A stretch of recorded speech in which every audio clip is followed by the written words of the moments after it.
What's going on, guys? My name is Matt and I am finally back. So just really quickly before I jump into this video, I was gone for about a month. I moved states. So I used to live in Melbourne, Australia. Now I live in Queensland, Australia, moving back, which is really exciting. Living on the beach on the Gold Coast, which is great.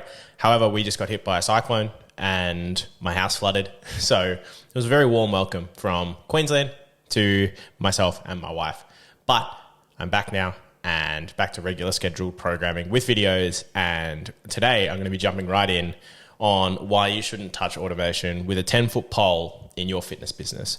Now, this is a bold statement, but automation is a multiplier. If you have a proven great process, it is going to light that process on fire and you're going to be able to double down, triple down 10 times your current results with using automation. However, if you have a shit process, it turns it into a catastrophic shitstorm, right? People are going to be, like I got this little example here. You're a decent fitness business owner, right? You got some online clients, nothing too wild, but you're drowning in booked calls, right? So you've got all these calls that you're trying to schedule and you think automating this shit can save me. So you slap together like a half-assed booking software. However, you didn't take into account things like your availability or where you're actually going to take the calls. And before you know it, you've got like 3 bookings at the same time. Current clients who are trying to use the system are confused as hell. And you got one prospect scheduled for 3 o'clock in the morning and you weren't even awake because they scheduled it because it was open, which is just silly. So your process in the beginning wasn't dialed in and automation didn't save you. And hint, it never does, and it will set your business on fire. So it really amplifies it. It doesn't fix anything. So the big problem with automation, if your fitness business is hobbling along, it won't magically heal it. So it's like putting a Band-Aid on a broken leg and expecting to squat 500 pounds. I ran this through my script through Grok just to test it out, the editing, and it added some interesting things here that I probably wouldn't say. So there you go. But it is right in saying you do need a proven, repeatable system before you even think about handling volume and before you even think about using the technology to do it. So take your onboarding, for example. Bad process is random customer emails, weird text messages that change per person, and sloppy invites to your training app or like your Google Sheets or whatever. An automated bad process with clients wondering if you know what you're even doing, and now it's 10 times worse, right?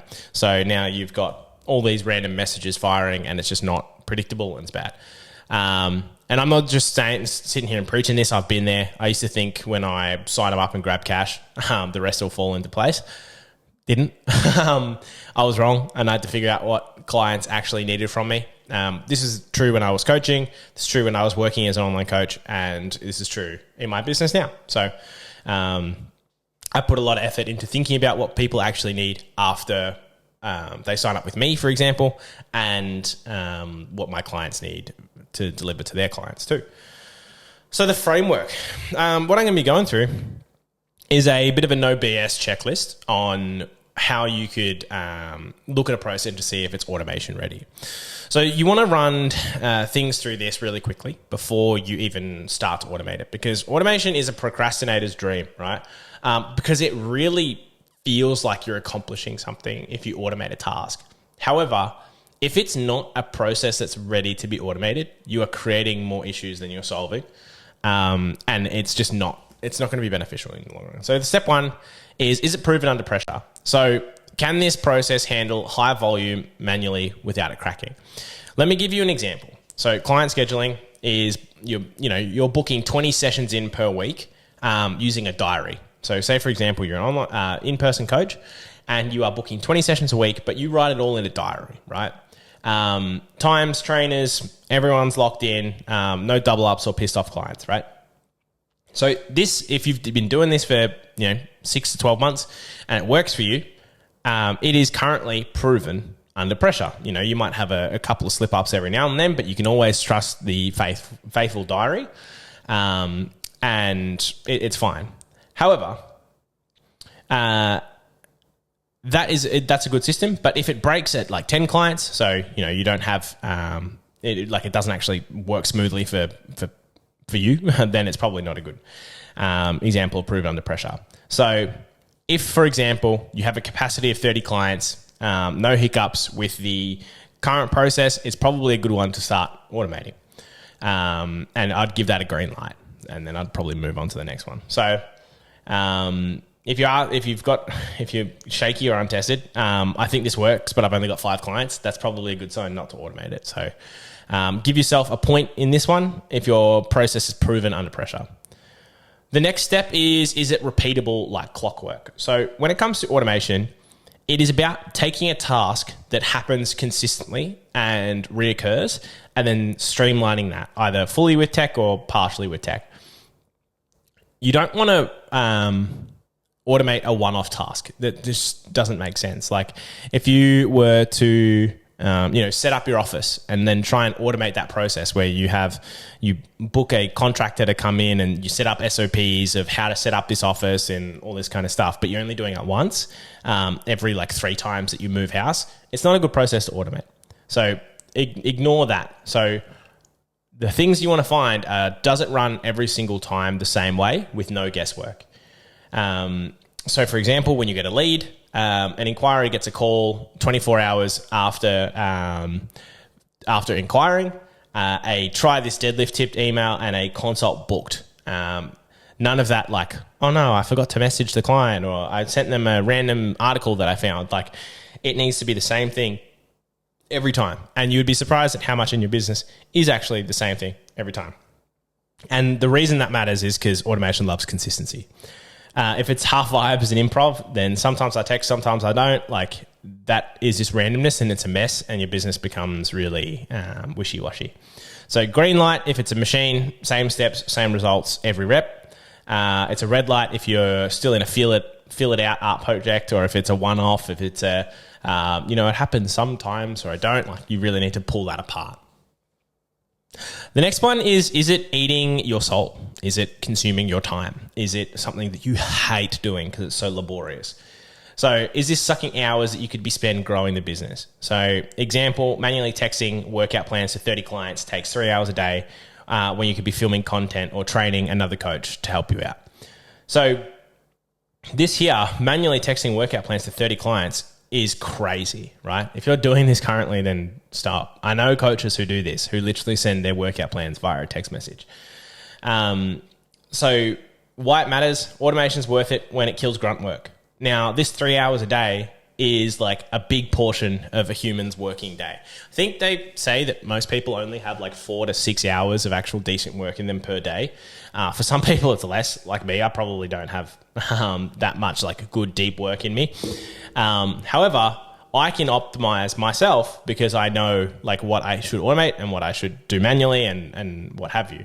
And I don't spend 3 hours like manually setting up every single thing for a client when I take on a new client, or like if I build a new integration.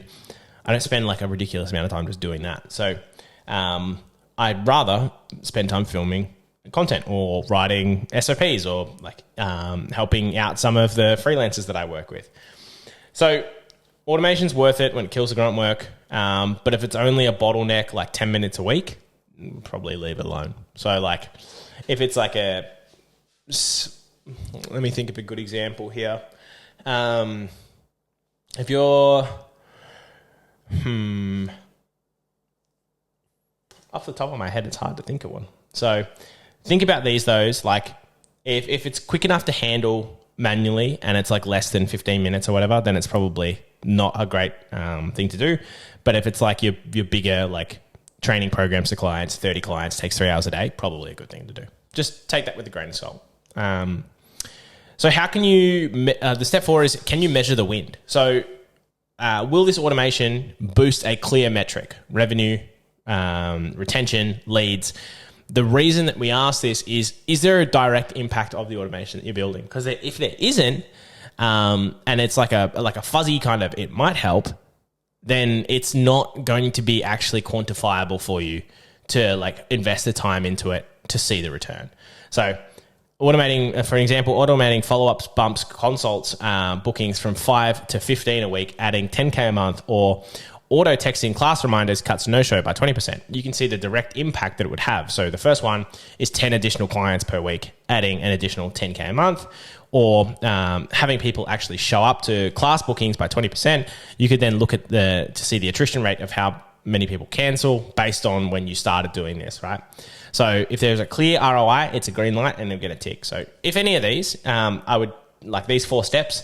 If you answered yes and like green lights for all of these, you could automate it yesterday. 3 lights or less, probably worth it. 2 or less, fix it first, then reassess. 0 to 1, don't even dream about it. So this video is really just like finding out why people use automation as a procrastination tool, and then like giving yourself a framework to actually avoid that. Because one of the biggest things that I see with business owners in the fitness space especially is that we love doing busy things rather than like the actual high leverage things. And automation and setting up these systems is a busy thing that makes you feel super productive, but it's like you get this weird hangover from it after everything's done, and you've built a system for something that doesn't even exist. Like I need to set up my my client journey sequence, but you've only got 2 clients. Like, it's not going to make a difference to your business right now, and it's just going to sit there stagnant. And I've fallen victim to this multiple times. So I hope you guys found that one valuable. I'm going to actually like make this accessible so you guys can you can see it and you can access the document and run it through your own process. But I hope you guys enjoyed it. I'm glad to be back, and you'll see from me soon.